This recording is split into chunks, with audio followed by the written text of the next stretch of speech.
Si pleurait-elle tant bien que mal? Si avait-elle mal au cœur? Si n'était-elle pas tranquille dans ses pensées, moi je pouvais alléger sa peine. Je pouvais alléger sa peine, rallonger ses souvenirs de quelques moments, rallonger ses souvenirs de quelques instants. Je pouvais adoucir ses peurs et ses peines, je pouvais adoucir ses peurs et ses peines, abréger ses souffrances pendant un instant. Tel que soit mon piano, tel qu'il soit un instrument, tel qu'il soit grand ou petit, mon piano sera toujours ma force. Mon piano sera toujours celui qui me soutiendra dans les épreuves les plus tragiques, dans les souvenirs qui s'éloignent et qui s'effacent.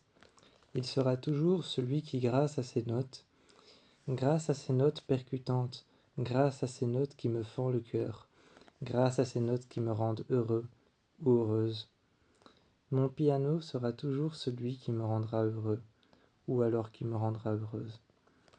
Il fera toujours du bien autour de lui. Grâce à ses petites touches blanches et à ses petites touches noires, mon piano mènera alors à rendre le cœur des autres beaucoup plus lumineux qu'il ne le paraît.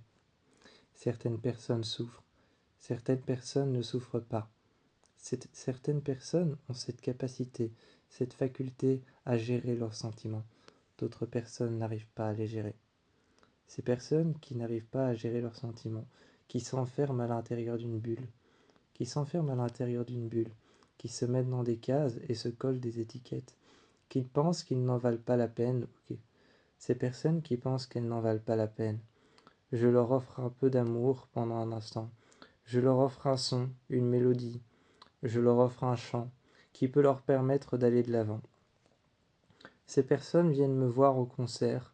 Ils m'applaudissent et ils me regardent. Du haut de la scène, les mains sur les touches, je suis en train de jouer et je me sens bien. Je dirige alors le son vers toutes les personnes qui viennent me voir, ces personnes qui ont de la peine dans le cœur, ces personnes qui vivent entre rêves et cauchemars, ces personnes au cœur allégé mais pourtant aussi lourd, ces personnes au cœur allégé mais pourtant tout aussi lourd qu'une pierre qui serait en train de couler, dans les profondeurs de l'océan.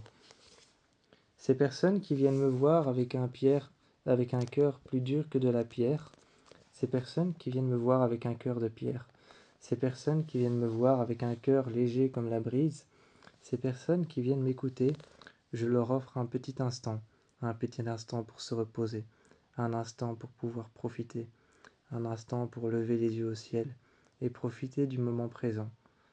Avec mon piano et avec mes doigts, je leur offre un son qui va alors jusqu'aux oreilles, qui se dirige alors jusqu'à leurs oreilles et leurs tympans enivrés de cette chanson, enivrés de cette musique, enivrés de mes sons, se sentent alors tout de suite plus joyeux. Ces personnes retrouvent le sourire et avec leurs briquets dans la foule font aller les flammes, les unes après les autres sur le côté. Moi je chante et je joue du piano. Le micro placé juste devant moi me regarde mais me bouche la vue de la foule. Il me bouche la vue de la foule et je n'arrive pas à les voir. Ces hommes et ces femmes, ces petits enfants, ces petites filles et ces petits garçons qui viennent me voir. Alors que pourtant je me demande ce qu'ils ont dans le cœur, alors que pourtant je me demande qu'est-ce qui les réconforte, est-ce ma musique ou est-ce le fait de venir ici? Est-ce le fait de venir voir quelqu'un jouer du piano? Est-ce le fait de venir à un concerto? Ou alors est-ce le fait de s'enfermer dans une grande salle noire qui les rend peut-être tristes et maussades? Je ne sais pas trop, mais je continue à jouer. Mes doigts sur le clavier, sur le piano. J'avais toujours pensé plus petit que c'était un instrument. Un instrument à percussion. Plus petit, j'avais toujours pensé que le piano était un instrument à percussion. Un piano à mur, un piano électrique, un synthétiseur, comme on peut l'appeler aussi, ou alors les pianos de concert ou les pianos à queue. J'ai toujours pensé que c'était un instrument à percussion. Mais loin de là l'idée que c'est un simple instrument à percussion. Ce n'est pas parce qu'on pose ses doigts sur les touches que c'est un instrument à percussion. On ne frappe pas contre un piano. Un piano est une œuvre d'art. Un piano est une sorte d'énorme table qui produit de la musique. À l'intérieur, quand on ouvre un piano, ce que l'on peut trouver, ce sont des cordes. Chaque corde est un son, chaque corde est une mélodie. Chaque corde est un son et une mélodie, et je chérirai chaque corde, toujours depuis que j'ai ce piano à queue. Depuis que j'ai ce piano à queue devant la grande baie vitrée, éclairée d'une grande lumière, la lumière du soleil le matin, je chérirai chaque corde jusqu'à la fin de la vie de cette énorme table noire.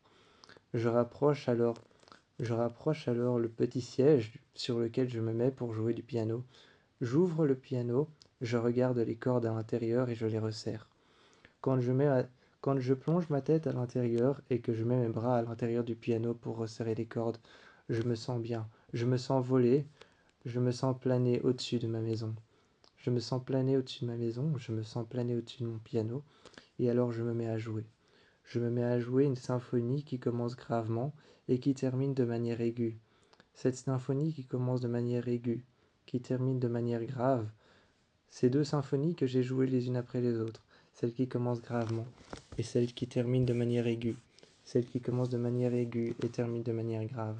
Je les ai jouées les unes après les autres et ensuite les ai mélangées pour en créer une autre.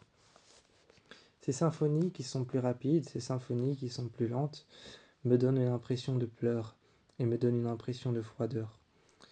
Ces symphonies plus lentes me donnent une impression de pleurs, une impression de froideur, une impression d'abandon. Et ces symphonies plus rapides me donnent une impression de joie, une impression d'être heureux, une impression de voler, de planer, une impression de comprendre tout le monde, même les personnes que je ne connais pas. Et tant bien que mal, ma voisine, tant bien que mal, même si je ne la comprends pas et que je la vois souvent couchée sur son transat, en face de sa piscine, juste à côté, je la regarde. Je sors mon piano, mon synthétiseur, je le sors dehors et je commence à jouer. Certaines personnes n'aiment pas ce que je joue et je peux les comprendre totalement. J'arrête mon synthétiseur, je le rentre et je joue à l'intérieur sur mon piano. Un piano, c'est un peu comme une sorte, un piano, c'est un peu comme une sorte d'énorme table.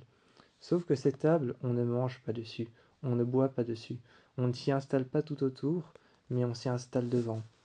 Devant, on ouvre un clapet qui protège chaque note, les notes noires et les notes blanches. J'ai tout de suite appris dès que j'ai fait du piano, dès que j'ai commencé le piano. J'ai tout de suite appris que le piano, en Chine, on se sert principalement. En Chine et au Japon, on se sert principalement des notes noires pour faire des petites musiques agréables. Ici, en Europe, et aussi aux États-Unis, on se sert principalement des notes blanches et des notes noires pour pouvoir accentuer un petit peu le rythme et la rythmique de notre chanson. Pour accentuer le rythme et la rythmique de notre chanson, un rythme qui pourrait être plus grave, plus aigu, ou alors aller plus vite et être plus lent, on se sert des notes noires autant que des notes blanches. C'est une sorte de part à égale. C'est une sorte de part à égale. Si j'utilise 10 notes noires, je vais utiliser 10 notes blanches. Si je vais utiliser 10 petites touches blanches, je vais utiliser 10 petites touches noires. C'est une sorte de part égale, pour que tout le monde soit content. En Chine, on se sert principalement des touches noires, beaucoup moins des touches blanches, histoire de faire des sons beaucoup plus légers. Ça a toujours été comme ça, je ne sais pas pourquoi, je n'ai jamais compris. Je n'ai jamais compris, ça a toujours été comme ça, mais c'est quelque chose que j'ai appris. C'est quelque chose que j'ai appris quand j'étais encore au solfège. Quand j'étais au solfège, je jouais sur un grand piano noir dans l'entrée. Celui-ci ne me plaisait pas parce que ce n'était pas le mien. Le jour où j'ai acheté le mien, de piano de concert, je me souviens de la vendeuse qui m'a proposé plusieurs marques. Elle m'a proposé plusieurs marques et m'a montré plusieurs pianos de concert. Elle m'en a proposé plusieurs tailles et m'en a montré plusieurs en me montrant autant l'intérieur que l'extérieur. Je les ai contournés un peu comme si c'était des enfants fragiles dont il fallait prendre soin. Je les ai regardés et lorsque j'ai vu celui-ci, ça m'a paru être une évidence. Je l'ai vu, j'ai fait le tour de sa silhouette, j'ai fait le tour de la table du piano, je l'ai ouvert et lorsque j'ai posé ma main dessus, j'ai senti une sorte de frisson. Lorsque je me suis assis devant et que j'ai posé mes mains sur le clavier, j'y ai joué un morceau, la vendeuse m'a regardé, me disant que c'était stupéfiant. Ça m'a paru être une évidence, entre lui et moi, il y avait une sorte de connexion. C'était le piano qu'il me fallait. C'était celui qui allait me suivre pendant toute ma carrière. Maintenant, je savais que lorsque je l'avais, quand il a été apporté chez moi, une fois posé sur le sol, et une fois accordé, une fois que je l'avais accordé, et remercier les personnes qui l'avaient apporté chez moi, les livreurs. Quand ils sont repartis avec leur camion, je l'ai accordé et ça m'a paru être une évidence. C'était le piano qui allait me suivre jusqu'à ce que ma carrière se finisse. Car ma carrière allait bien se finir un jour ou l'autre. Ma carrière allait bien se finir un jour ou l'autre. Forcément, il faut qu'elle se finisse et il faut qu'elle commence quelque part. Elle a commencé avec lui lorsque je l'ai acheté et que ça m'a paru être une évidence. Et elle terminera avec lui. Lorsque je ne sais pas ce que j'en ferai, peut-être que je le garderai sous vitrine, ou alors peut-être que je ne le garderai, que je le garderai tout simplement chez moi, mais sans plus en jouer pour autant.